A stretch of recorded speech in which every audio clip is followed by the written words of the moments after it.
Hello and welcome to this week's edition of Newsgram. What would you do with all that money if you won the lottery?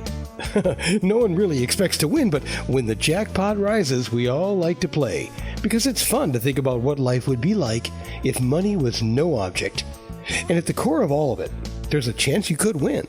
So, as minuscule as it may be, there is still a chance, and that makes the dream seem real. Examine that dream for a minute, but let me add something. You need to keep working.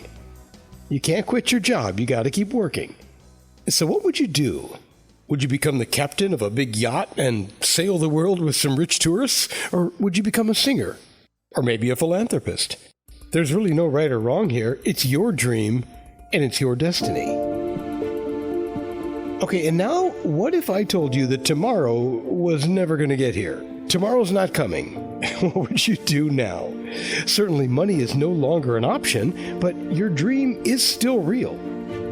What would you do with your last 24 hours? Did you accomplish everything that you were put on this earth to do yet? Did you even know that you were put on this earth to accomplish anything? You were. And you can. If you do it now when you only have 24 hours, why not do it when you have an undetermined amount of 24 hours? Find that passion, find that thing that you were born to do, and go do it. We're all searching for purpose, except those that have already found it, and to those people I say congratulations. But far too many of us give up before we even start because we just can't believe that the things that we really want to do, deep down within our hearts, the things that we really want to do are even possible. Scott Kauffman wrote a book about this, and it's called If Tomorrow Never Comes, What Would You Do with Your Last 24 Hours? And in it, he says, the reason that you're even having the dreams that you have is because you're supposed to do something with them. People, you need to understand that you have a purpose. You have a reason to be here. And how much better is life when you are doing what you love and it's not work? So your occupation is now your vocation. And that makes all the difference in the world. It really, really does. Remember what I said earlier about winning the lottery? You can have all the accoutrements of success. You can have the big house, the fancy car, the lots of money. But if you aren't doing that one thing that's inside your heart, and for me it's writing, if you're not doing that one thing, there will be a void. And that void's not going to be filled by an even bigger home, fancier car, or more money. And so to me, writing it's my happy place. I enjoy it. I can't explain to you how I did it. I can't explain why. Oh, I can tell you why I do it, because I want people to learn their significance in this world. We're just not human beings, ladies and gentlemen. We're not. There's so much more to us. And the gifts that you have inside are there to help other people discover the gifts that they have inside so that they can help someone else discover, and someone else discover, and someone else discover. If only one person opens this book and reads it, and only one person gets that aha moment, then I have done what I was charged to do. So how do we do it? That's the bottom line, right? All of this sounds great, but in reality, how do you actually do it? Well, first of all, stop listening to that negative voice inside you telling you that you can't, that you're too old, or that you're too entrenched in your current lifestyle to make a change. No matter how old you are, you can still accomplish the greatest thing in your life if you will just allow yourself to grow into who you really are. And, believe it or not, you need to understand that we are spirit, first and foremost. And that's not a religious statement, it's a fact.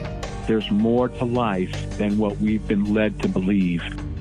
If you believe that, it makes it easier to understand that we need to embrace our true essence, whatever that is. Walk in that passion that has been in you since the beginning of time.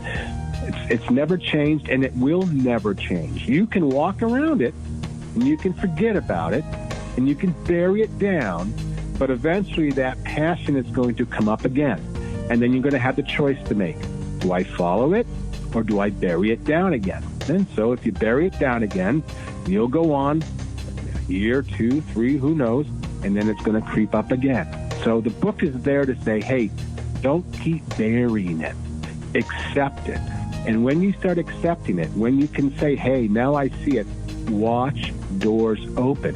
And as those doors open, then your life fundamentally changes because you are now doing the one thing that you were created to do. If you believe that we each have a destiny and that we were created to fulfill it, then that makes it much easier to think about what that destiny is. It's doing a job on a daily basis that you love doing. It's really just picking up those parts that you maybe have forgotten, those parts that you haven't thought about, those parts that you were afraid to identify because you were told at some point in time, oh, you can't be a professional bungee jumper. There's no money in that. But yet that's your passion. In his book, he quotes Dr. Wayne Dyer, "Don't leave with your music still inside you." I love that quote.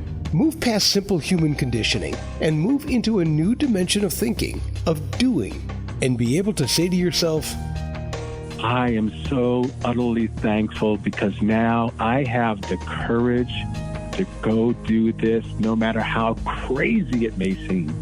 That's what I want them to take away with them. If this podcast was not enough inspiration for you, then download a copy of his book. If Tomorrow Never Comes, What Would You Do with Your Last 24 Hours? By Scott E. Kauffman from Amazon.com or BarnesandNoble.com. And that will do it for this edition of Newsgram from WebTalkRadio.com.